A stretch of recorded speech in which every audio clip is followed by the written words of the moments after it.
Tyrone Bowman live. Welcome to the conversation, everybody. Let's get right down to it. Not going to delay. I'm not going to play with it. I've been doing a series, and I'm going to quote myself. Quote, the manipulation of public perception by the media, and this is part 3. You know, the news outlets and the news media really think people are that gullible and that stupid. They think they can print anything, say anything, pay people all kinds of money just to talk to us through the lens of a camera. I'm sorry about the noise in the background, but got to keep moving. And they think they can talk to us through the lens of a camera, thinking that we can't discern what's being said to us. Ladies and gentlemen, before I get into what I'm going to talk about, I'll probably be about 15 minutes tonight. Before I begin what I talk about, let me open your minds to something tonight. We have midterm elections coming up in November. Republicans aren't talking about the upcoming elections. They're too busy talking about Venezuela. They're too busy trying to gut the Health Care Act. You know what's at stake here? Americans' economy is at stake. People's jobs are at stake. Their livelihoods are at stake. People can barely survive in this nation. 1, 2, and sometimes 3, and not even breaking even to the point where they can make enough money to pay 1 or 2 bills. People overwork, they're exhausted, they're tired. Jobs are nothing more tantamount to modern day corporate slavery. That's what a job is. They give you just enough money to keep you going. You ever notice that each job is systematically designed the same way to pay people bi-weekly? This is not by accident. This is done on purpose. I told you in video number 1, explain into detail what's going on. Go back and check out that video. It's called Wag the Dog. I broke it down to you exactly what it means. Now, tonight I'm going to talk about how fear is gripping Caracas as a new wave of repression is unleashed in Venezuela. This is reported by the Washington Post. This article was written by Maria Lucia Paul. The perpetuation of fear. That is the narrative. Fear, fear, fear, fear, fear. Because when you keep people in a state of fear, they're too busy being fearful and they won't be courageous. You know who's going to get richer and richer and richer in the midst of all this? Big time corporate America and the big time players. They're going to get rich and rich and richer.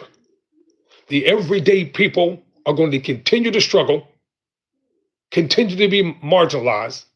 They want to pit you and me against one another.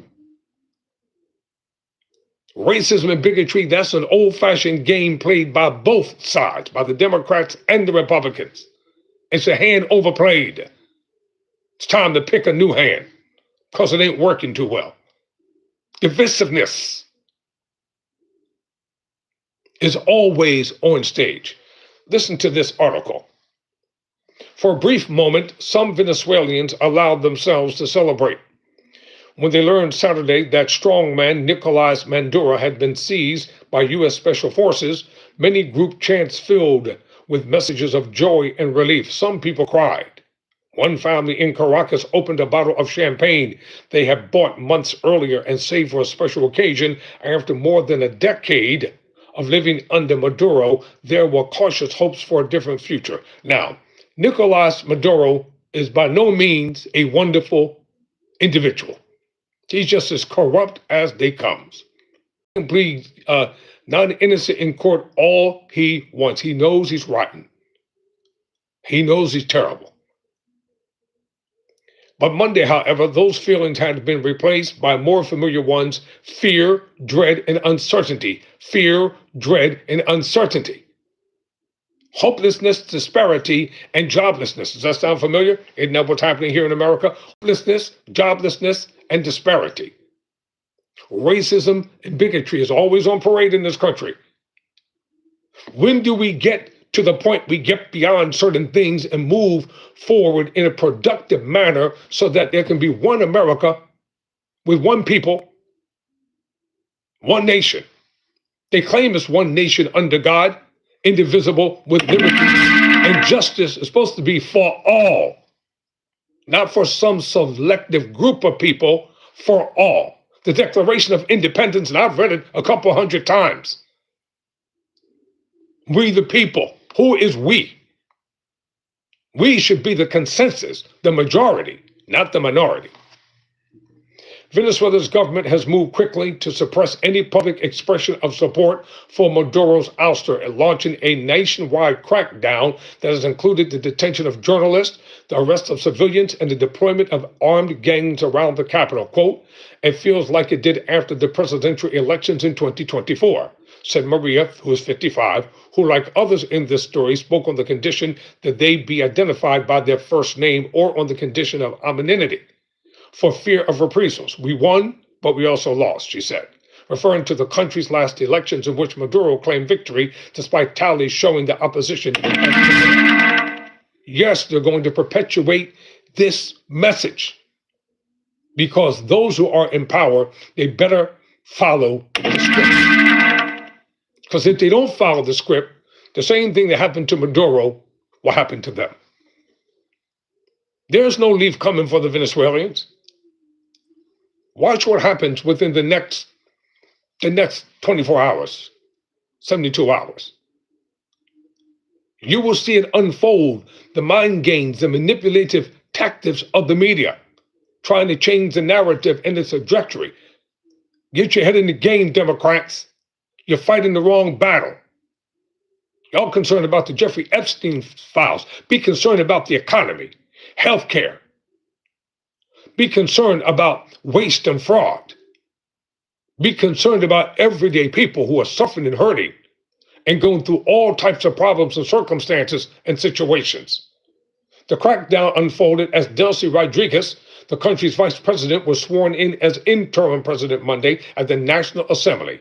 Senior military officials publicly pledged their loyalty to her, a signal that while the country had a new leader, the old power structure remained in place.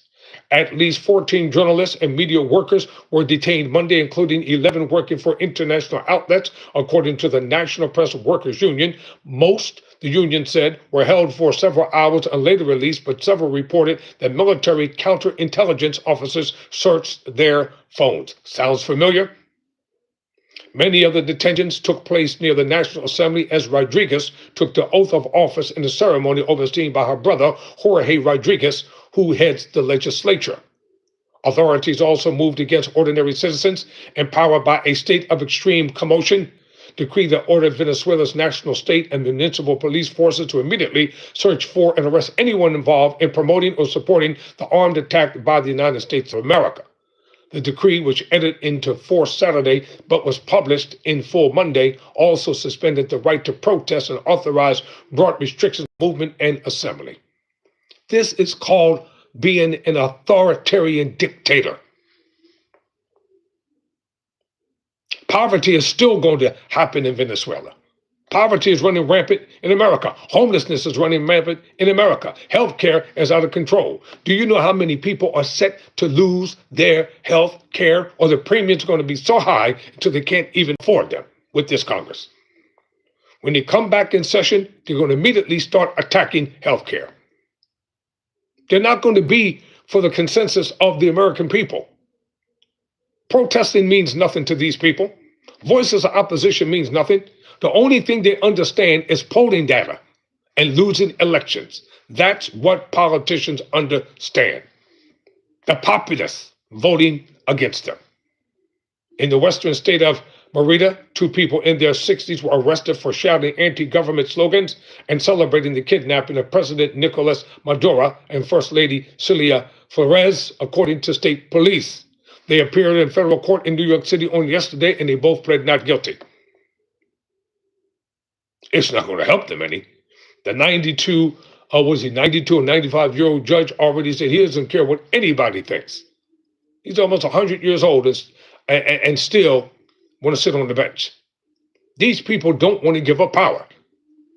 Across Caracas, pro-government paramilitary groups known as colectivos, a landmark of the informal security state built by former President Hugo Chavez and inherited by Maduro after his death, set up checkpoints, including along the Cota, a mile highway that runs north of the city. Residents described being pulled over, questioned, and forced to hand over their phones. Some said the armed media scrolled through their messages and social media looking for anything that could be construed as support for the U.S. raid. Listen up, President in Venezuela. You don't really have any control as to what America does. You saw what happened to the former president. This is not a game. This is real. And the media is going to continue to speak about this and only this. Meanwhile, I'll say it again, we got midterm elections coming up. We're texting each other's routes to avoid, said a Caracas resident. You hear? Don't go there. They're stopping cars with machine guns. A tense, eerie quiet had taken hold in the capital. Some businesses were open Tuesday, and people stepped out to run errands, but the city felt hollowed out, residents said, as if it were a Sunday. In the wake of Maduro's capture, President Donald Trump said repeatedly that the United States is running Venezuela, though it is unclear